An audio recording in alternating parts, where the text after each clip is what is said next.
On this episode of the Massive Agent Podcast, we have a pretty awesome guest with an incredible story. We're talking to the star of HGTV's Flip or Flop, Tarek El Moussa. His story is incredible. He started as a real estate agent and then used that as a step stool to bigger and better things. And that's exactly what we're going to talk about, is how you can do those things too.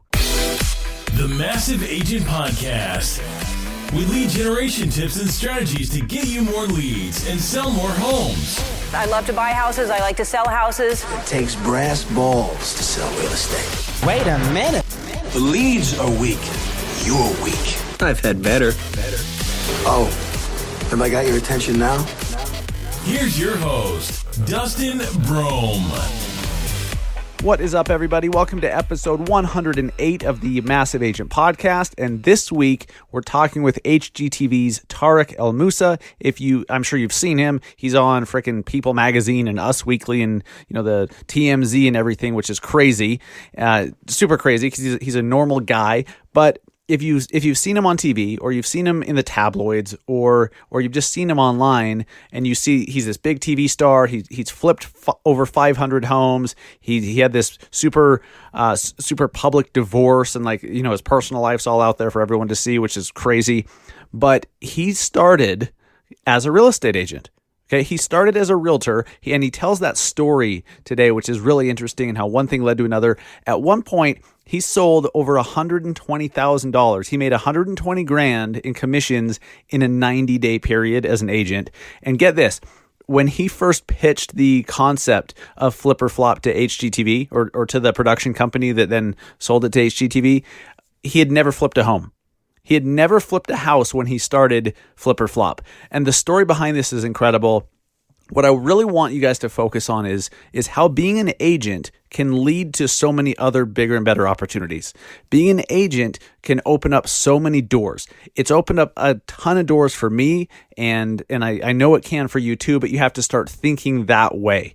If you are new to the show, or you just have a terrible memory, which it's all good. No judgment here. My name is Dustin Brohm, your host. I am the co-founder of the Industry Syndicate, Real Estate's media network. I'm a national speaker, trainer, and real estate marketing coach, a columnist at Housing Wire, and I'm an agent in Salt Lake City, Utah with eXp Realty, and the founder of the Massive Agent Society. That is our one agent per market lead gen training coaching program. So go over to massiveagentsociety.com to see if your market is even available to claim. And if it is, claim it before somebody else does, before another competitor in your market does. That is, if you want to learn how to become a lead generation master, so you're not relying on your broker, your team leader, super overpriced Zillow and Realtor.com and Op City leads.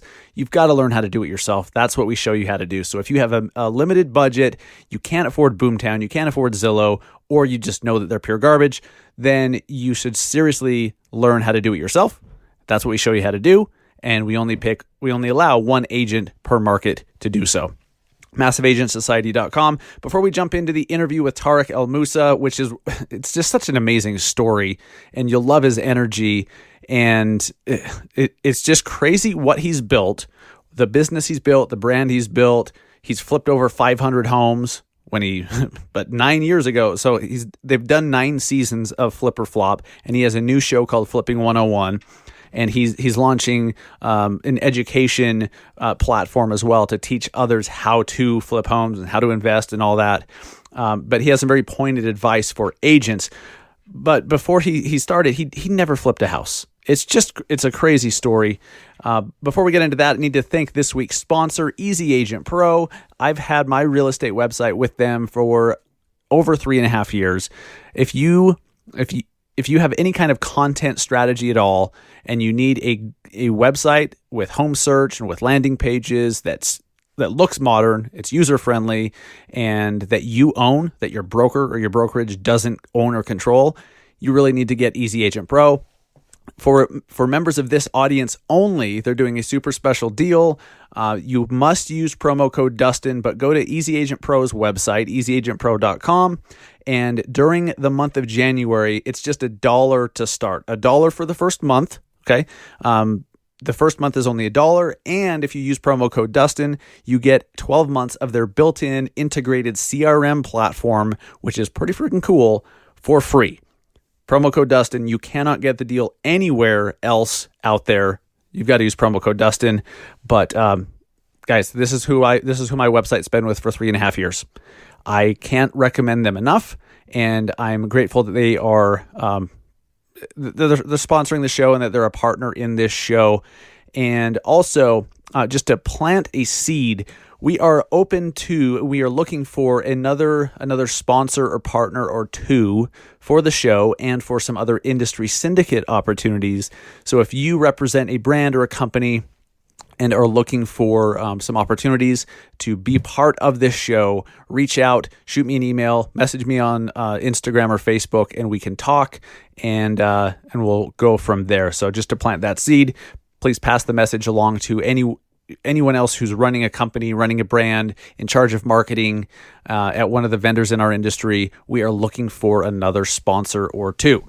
All right, let's get into the interview with Tarek El Moussa, the star of HGTV's Flipper Flop and Flipping 101. What's up, guys? I'm sitting here with Tarek El Moussa from HGTV's Flipper Flop and your new show, Flipping 101. What's going on, Tarek? How's it going? It's going good, buddy. How you doing today? Very good, very good. I'm super excited to hear more of your story because I don't think a lot of people know this, especially if they know you from HGTV or freaking People Magazine or something. So, yeah. They may not know you started as a real estate agent.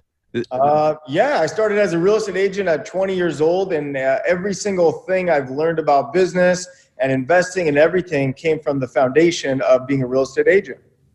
That's cool. What were you doing prior to that? Like, well, once you got out of high school, what were you doing between then and when you started as an agent?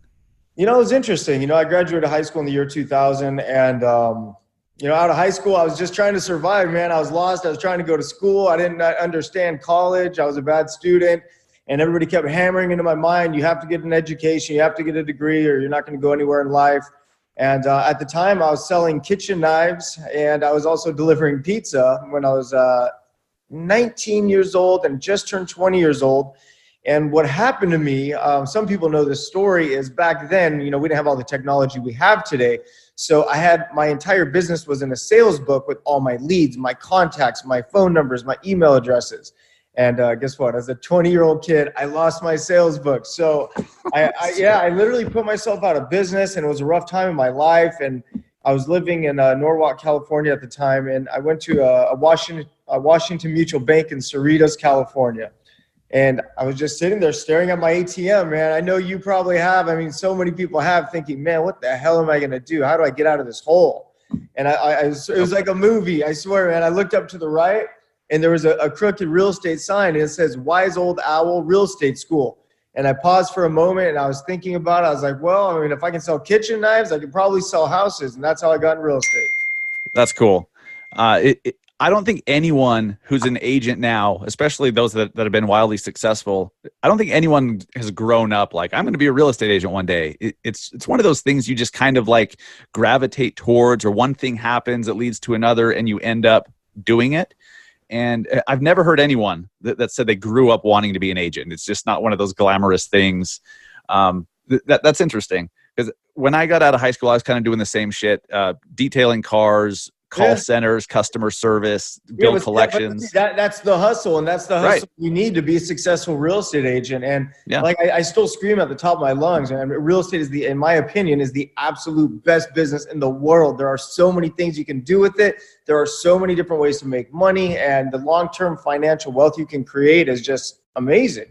Yeah, and I'm glad that we can talk to you about that, because it's really not sad, but it's frustrating to me how so many agents are just too tunnel vision on just doing transaction after transaction forever, and they don't realize if they got hurt, if they got sick, if they couldn't go open doors and take listing appointments, they'd have no income. It's not a business. You're running your own job at that point, and it's scary. Exactly. And the crazy thing to me, man, is like, the majority of real estate agents, they don't invest in real estate. They don't buy real estate. They're so focused on chasing that next commission deal. They're missing out on the big picture, right? You build your real estate sales business. You get that commission. You invest your commission. You create a real estate portfolio. It's a process. And I see so many agents out there just passing up on opportunities because they're so blinded by that next commission check. Right. And I know what that's like. I did that for most of my career. I absolutely relate. Yeah. But to your point, and you're a perfect example, real estate is one of the best industries to lead to other things, or to move on to, like, take another step, or take, do this. And let's talk about that real quick. So I heard something crazy in the Passionate Few podcast with Omar. What's his last name? Elatar. Yes. That. Great interview. And because I didn't know your story prior to that, but you got into real estate, you became an agent with, you went to Wise Old Al Real Estate School. Okay. You made $100,000 in your first 90 days. Is that right? No, actually, no. So it was my first 6 months in the business, man. I was struggling. Gotcha. I wasn't making any money. The manager is telling me to hold stupid open houses and sit at the up desk. And I was just, like I tell real estate agents all the time, you can be the most motivated, hardworking, driven person in the world. But if you don't know what to do, you're never going to do anything. So I find myself super motivated, super hungry, and completely lost. And, I went really broke. And one day, I'll make the story short, I stumbled across something called expired listings. And I learned about expired listings because I was working out of my real estate office, and I remember hearing these two ladies next to me that had been in the business like 900 years telling me how stupid agents were to get real estate coaching. And I remember being a kid, I'm like, wait a minute, what is this coaching shit you're talking about? I didn't know what coaching was. And I kept listening, and then I heard the name, and it was Mike Ferry. I'm sure everybody's heard of Mike Ferry. So I signed up for Mike Ferry coaching. At the time, I was living in my mom's garage because she had rented out my bedroom and I couldn't afford the $300 a month in rent. Like, it was really tough time. So it was a make or break point in my life. I had to make a decision, man. Am I going 100 million% real estate, give it one last shot, or am I just sticking with college? And I decided to go for real estate. And I committed to 90 days of my life of 6 days a week of 12 to 14 hour days, just hustling expired listings. I set one goal at a time, and I obsessed over expireds. And I was a 21-year-old kid, went from being completely broke in a garage, not being able to pay my bills, to 90 days later, man, earned $120,000 in real estate commissions and bought $1 million house. And that was it, man. Well, I thought I made it at the time. I love that, because it shows that no matter how long you've been in the business, it doesn't have to be right from the beginning. You can do something different. You can choose to do something different and have it really, really work out in a big way in a short period of time. Can agents still do that today? Absolutely, 1,000,000%. It's like, I always talk about business, and I simplify everything, man. Business is nothing more than a numbers game. How in the world did we end up on this podcast? I don't know. You either reached out to me or I reached out to you. Right. It's the same thing with business. You want to get more deals, you got to talk to more people. That's it. It's a mathematical equation. That's how I look at it. Right. Yeah, it takes effort and commitment in doing shit. And here's the thing. Here's the mindset that got me through it. My mindset wasn't, I'm going to call these expired listings. I need to list their house. Shit, they said no. They said I'm an idiot. They hung up on me. I didn't care, because my goal wasn't to get listings. My goal wasn't to make money. My only goal was to make contacts. And I learned early on, if I make contacts, I'll make appointments. And if I make appointments, I'll get listings. If I get listings, I'll make commissions. So I was super hyper focused on the contacts. Because that's what you can control. You can't control the results. You can't control how many appointments you get. You can control the actions. Exactly. Love it. That fantastic advice. Let's fast forward a little bit. So you did well with real estate. When did you transition to flipping? Because is this right? When you pitched the idea for Flip or Flop, and it was probably not even called that then, but when you pitched the idea, you had never even flipped a home. Yeah. Is that right? So when I flipped my house flipping TV show, I had never actually flipped a house. And I got the idea by going to a Mike Ferry real estate convention back in, I think it was early 2000. I think it was 2010. And I was sitting at the back of this convention. There was like 5,000 people, and there was 2 seats opened up in the front row. So my buddy was a vice president of Coldwell Banker, or Prudential actually, and he texted me. He's like, "Hey man, 2 seats open up in the front row. I'll save them for you if you want them." And I remember thinking, we were in Las Vegas. I wasn't feeling well, had a rough night. I was like, front row. I'm like, you know what? Forget it. Let's do it. Ended up sitting in the very front row of this convention, and all these guys that were sitting in the front row were like the ballers, right? You know, the guys in the front row of the convention, the 7-figure earners, the guys with the Rolls Royce, the Bentleys, and all the shit we want. Right. And at the break, they came up to me and my ex-wife, and they're like, "Who are you guys? Like, what are you doing up here?" Because they thought we were players, and we weren't players, but you fake it till you make it. So we were dressed nice, and we had, but long story short, there's this guy named Brady Sondell out of Palm Springs. He was telling me how he had a local TV show, and he'd go to the grocery store, and people would recognize him, and he'd get deals, and he'd make money. And then it hit me the next day. I was like, you know what? I was like, this guy makes money on TV on a local cable show. I'm like, if I can get us on TV, there's opportunity. I know there's something. So then I just had a split-second decision. Bam, I need to get us a TV show. And within seconds, I looked over to my wife at the time and I said, I'm going to get us a TV show. She's like, TV show about what? I was like, flipping houses. She's like, what are you talking about? You're crazy. Because we had just bought our first flip a few days before and we hadn't started demo. Gotcha. So I had this crazy idea. I sent email to production companies. They said, send me a bio. And I ended up shooting it as the home video. I pitched it to the production company. They loved it. We did a 2-day professional shoot. It went well. They pitched it to HGTV. And for the first year, or no, maybe it was like 8-9 months, none of the networks wanted the show. We pitched it to everybody.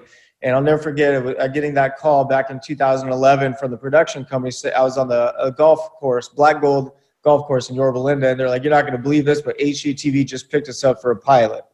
And then the story gets better. So not only did I pitch a house flipping show before I even flipped a house, here's what else I did. So we shot the pilot. It went really well. Within weeks after submitting it, they're like, we want a full season. So they ordered 13 episodes in 10 months, right?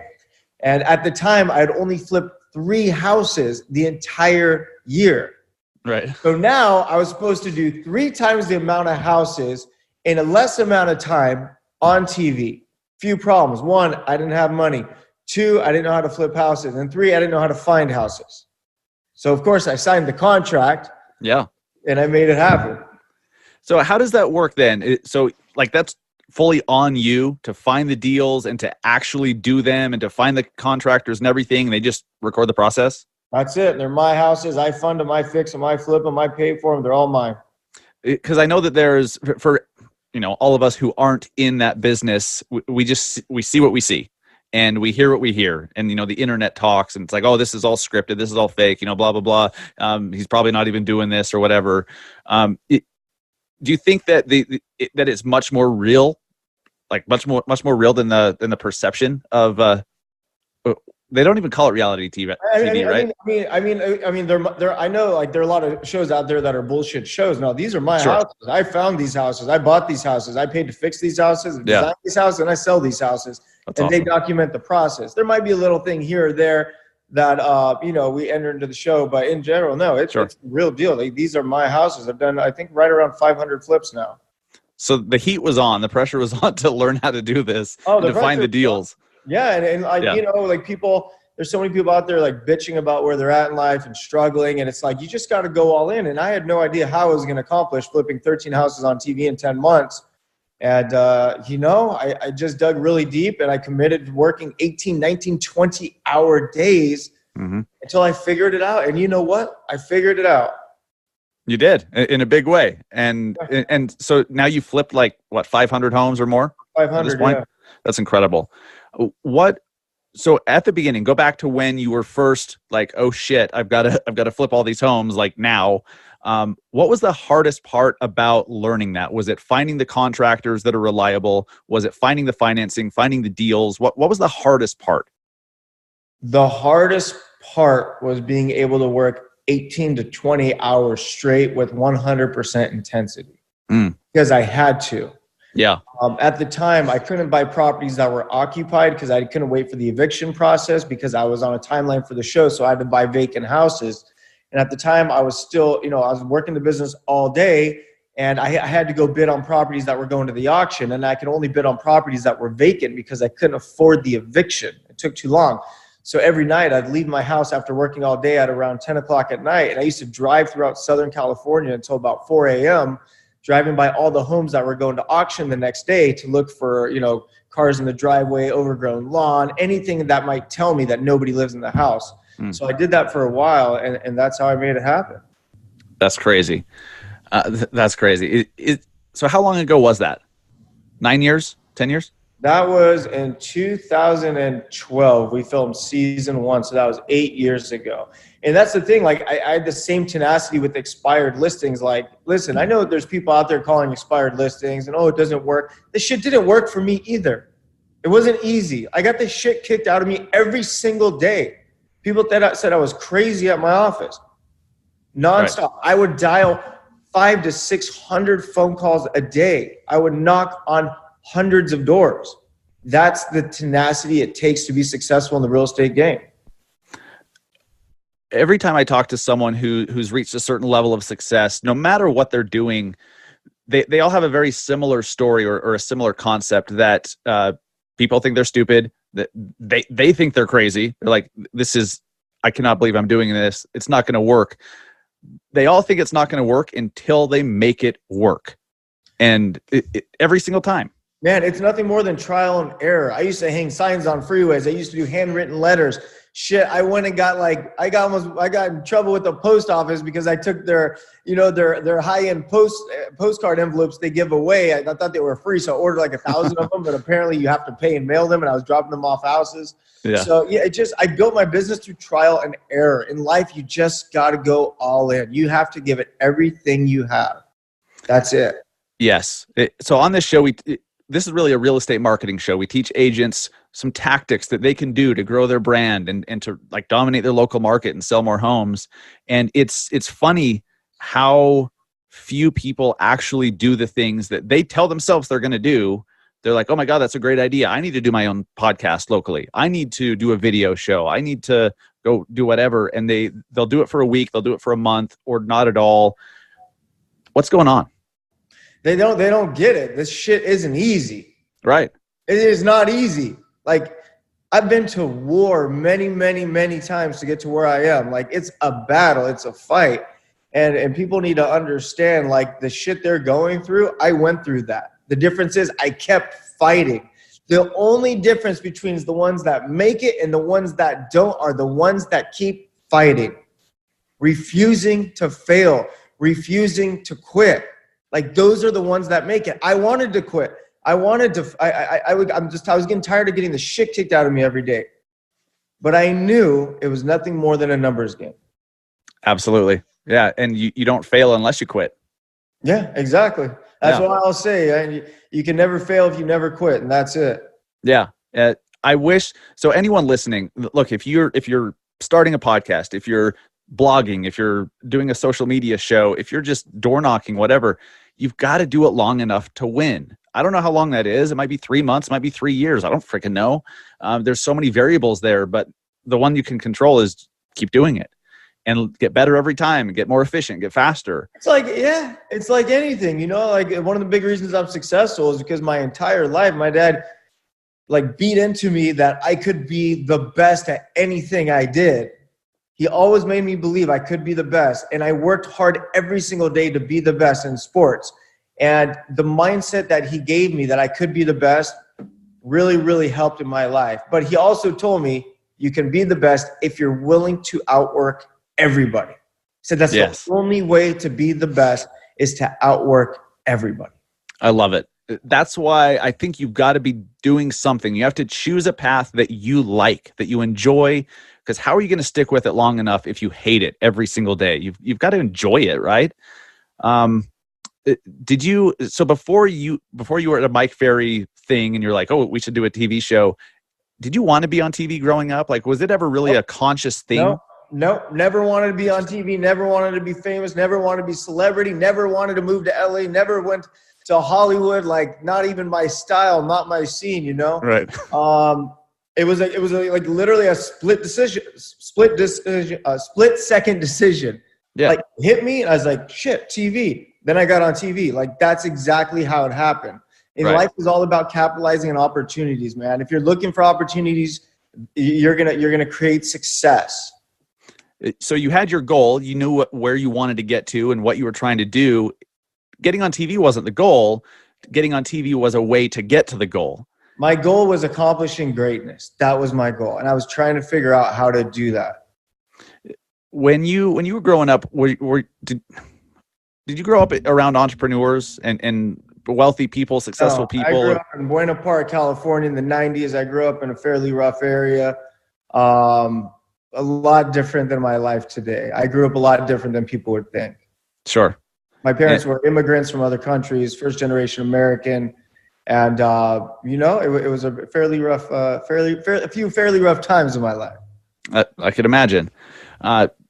It's incredible how many successful people have all started with adversity. Like adversity, I've learned over the last year or so, adversity is the way. Like adversity is required, and those that have it growing up, it seems like they almost have an advantage to those that just have a cushy life with no adversity. Yeah, I wouldn't change a thing about my life. I mean, every single thing that's happened to me, from the way I grew up to my public divorce to fighting cancer twice to making millions to losing millions, to every single thing I've been through has led me to where I am today. And I wouldn't change it for the world, because it's nothing more than an education.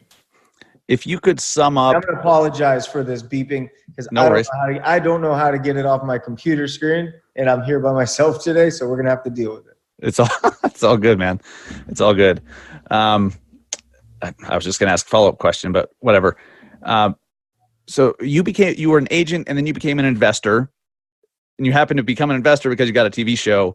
But I feel like agents, because we're out there in neighborhoods, we're out there looking at homes anyways, we're talking to buyers, we're talking to sellers. There's so many opportunities that we come across, but so many of us are just too damn tunnel vision to realize it. What should agents be looking for if they also want to flip some homes, if they also want to buy some homes and rent them? What should they be looking at while they're out there doing the day-to-day of just being an agent? Man, there's so much opportunity. Like, for a real estate agent to become a real estate investor, it's like you're halfway there. Yeah. Like, you are so close. You understand market conditions. You understand comps. You know how to evaluate property. You know what the trends are. So I would say you start with step one. Buy one house, buy one rental property, whatever it is, you just got to get started. And so January 2020, this year, I'm starting a new house flipping program where I'm teaching as many people around the world as I can to flip houses. It's called Homemade Investor. And, any agents that really want to learn more about, getting into the investment side of real estate, it's a really, really good program. And I also have a whole array of digital house flipping products coming out called Homeschooled by Tarek El Moussa, where people can really, really educate themselves on the process. But awesome. Real estate agents, you're halfway there. All you got to do is take that next step, make that commitment, start planning, and start doing. Yeah. When I first got into real estate, it was because my mom dragged me to some rich dad education seminar over the weekend. And that was my first exposure to entrepreneurship at all. Like the concept of entrepreneurship. I thought owning your own business, doing what you wanted to do, I thought that was for like a different type of person, because I didn't grow up with any entrepreneurs or business owners or anything. I had no one to model. I just thought they were different types of people. That opened my eyes. And of course they make it sound like you can just start flipping homes and you'll make 50 grand your first week and $1 million the next month. And so I'm like, I'm going to flip homes.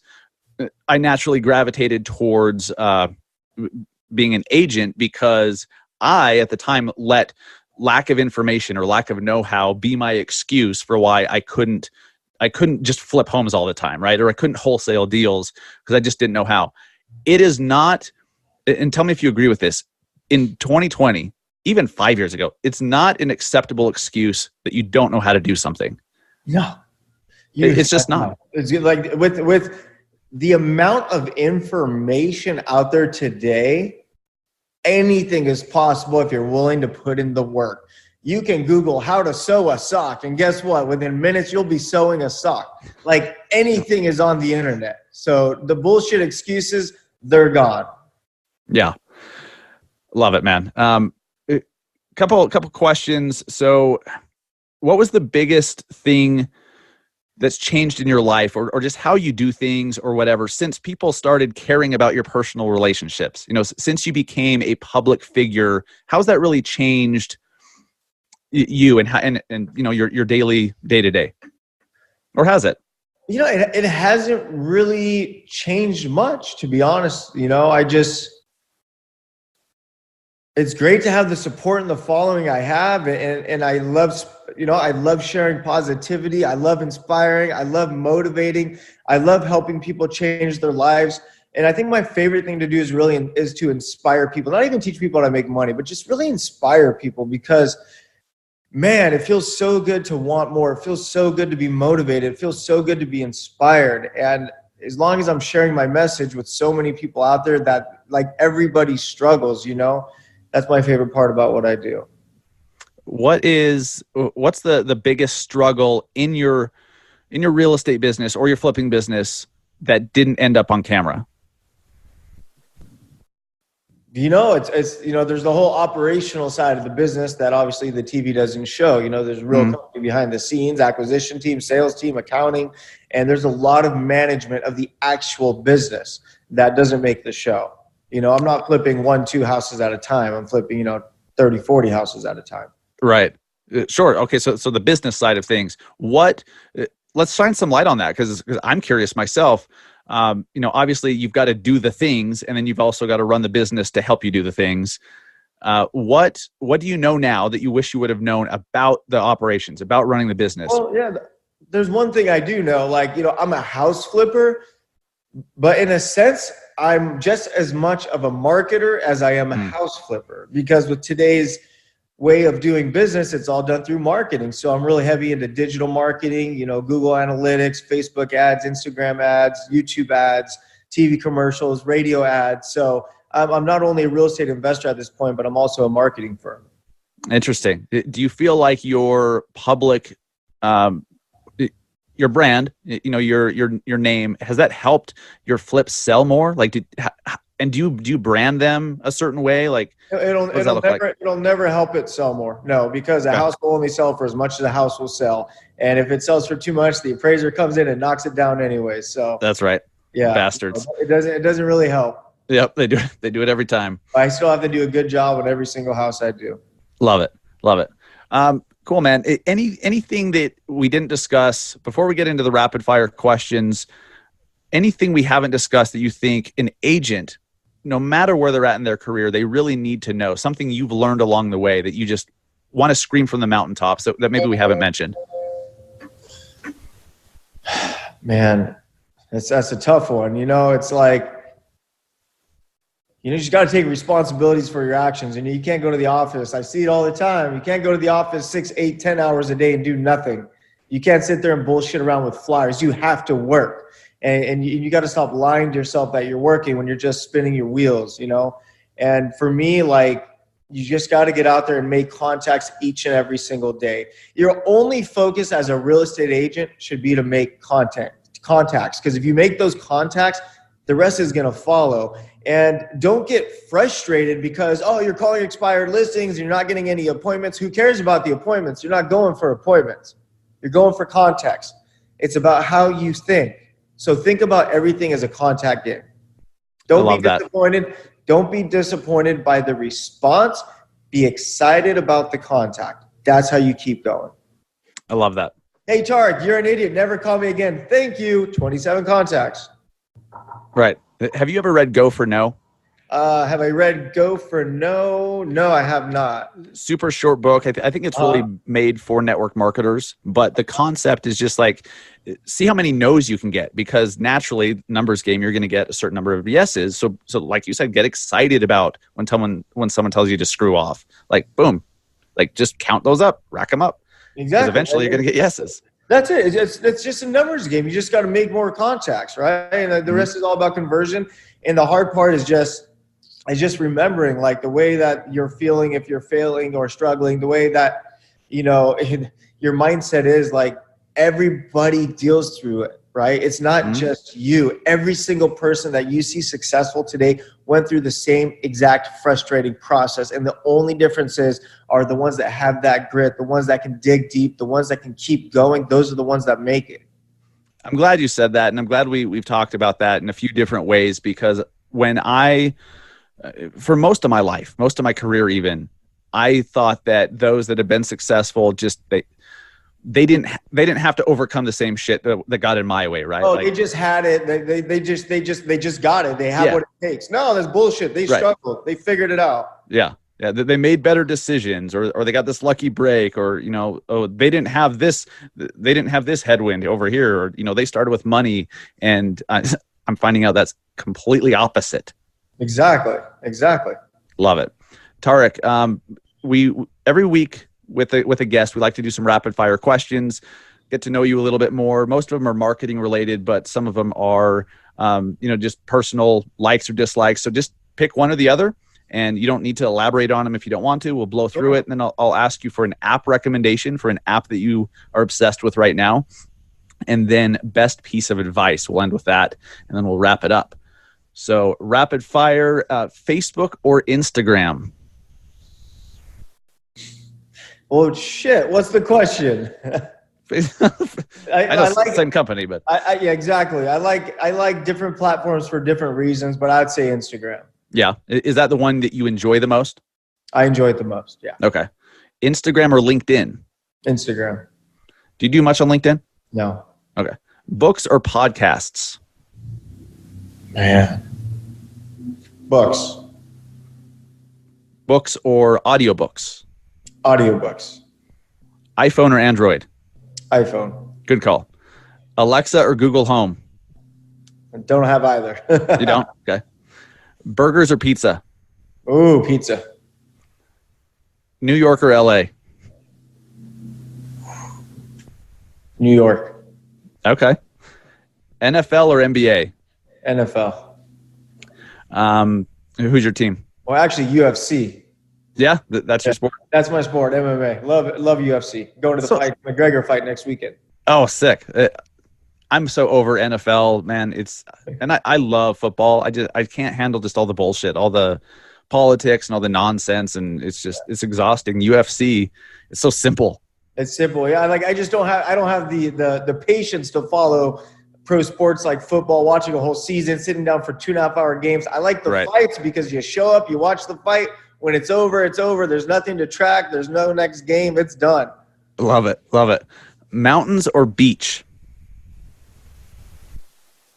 Man. Beach. Are we in a nationwide real estate bubble right now, or is this not a bubble? It's not a bubble, but we are definitely towards the peak of the market here, if not already been there. No doubt. No doubt. Podcasting or vlogging? Man, 50-50. Okay. YouTube or Facebook Live? Ooh. I don't know, because I don't really use those two very often. I'm not sure. I like both. Do you live stream ever? Not too often. Okay. Well, I probably do. Like normally my team's with me and they set everything up, and I just talk into the computer over here. So I'm sure I do somewhere. Yeah, I'm sure I'm doing it right now. I don't even know. Yeah, I don't really know. Uber or Lyft? Uber. LAX or Burbank? LAX. Okay. Gary Vee or Grant Cardone? Who are you trying to ask me some controversial questions, huh? Mm-hmm. Mm-hmm. I respect each for different reasons. Okay. Very different. Very different. They're very different. Very different. What app are you obsessed with right now? Which app, if you could only recommend one app to the peeps, what would it be? Man, I don't really use apps so much.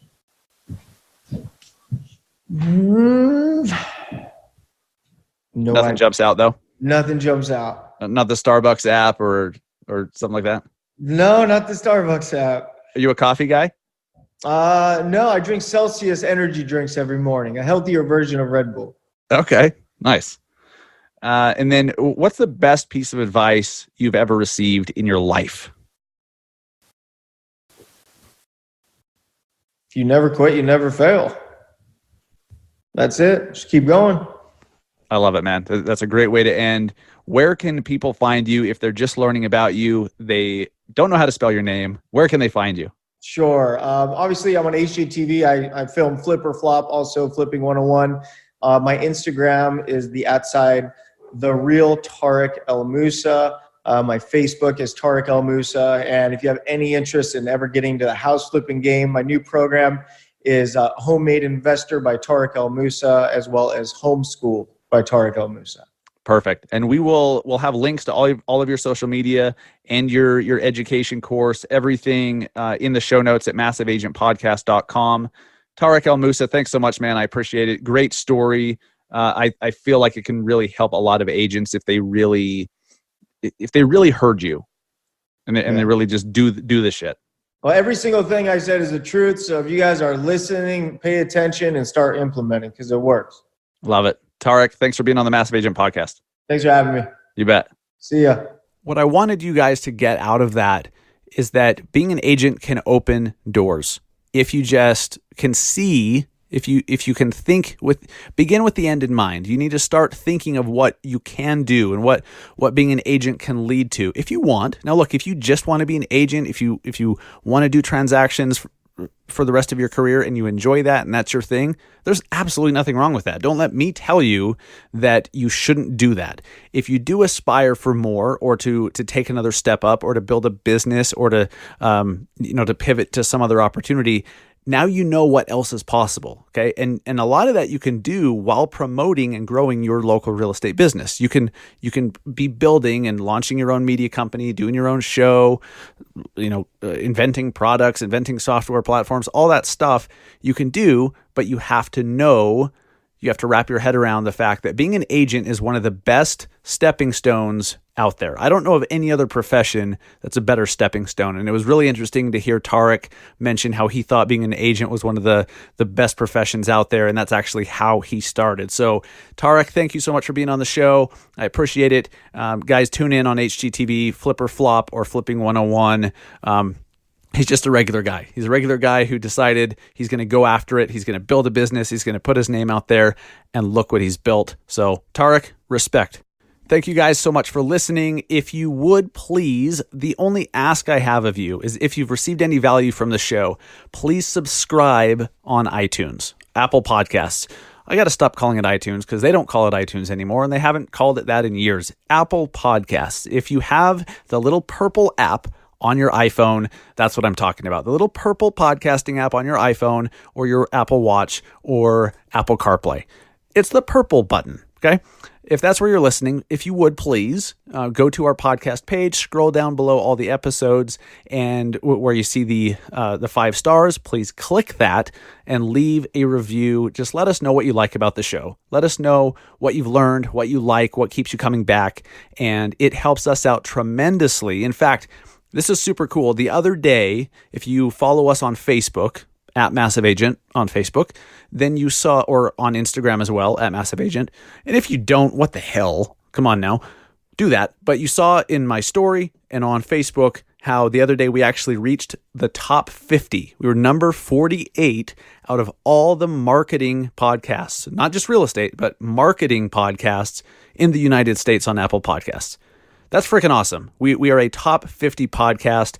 And on January 3rd, we were actually number 1 in Canada in the marketing category.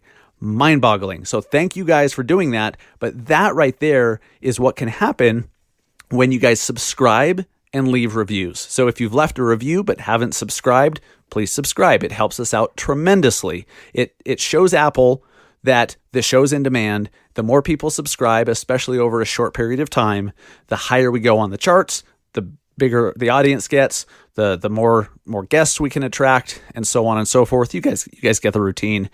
So if you've received any kind of value from the show, please go to massiveagentpodcast.com/review, or just scroll down in your purple app, massiveagentpodcast.com/review. Leave us a review, leave us a rating, and please subscribe so you never have to remember that the show comes out Thursday mornings. You just get a notification when it's available. It downloads it automatically, and boom, you never miss a Massive Agent podcast. Thank you guys. I hope you learned something new. Tarek has an amazing story. If you want to hear more from him about his real estate career and his path to success, go listen to the Passionate Few podcast. The Passionate Few with Tarek El Moussa as a guest, Omar something. I forget how to pronounce it. I know Tarek said it in the interview. Omar something. is the host. Great show. Go listen to that. That's how I first heard about Tarek and how he started in real estate. So Tarek, thanks again. Appreciate it. Thank you guys for listening. Go close some loans. Go sell some homes. Have a great frickin' weekend. I'll see you guys next week on the Massive Agent Podcast.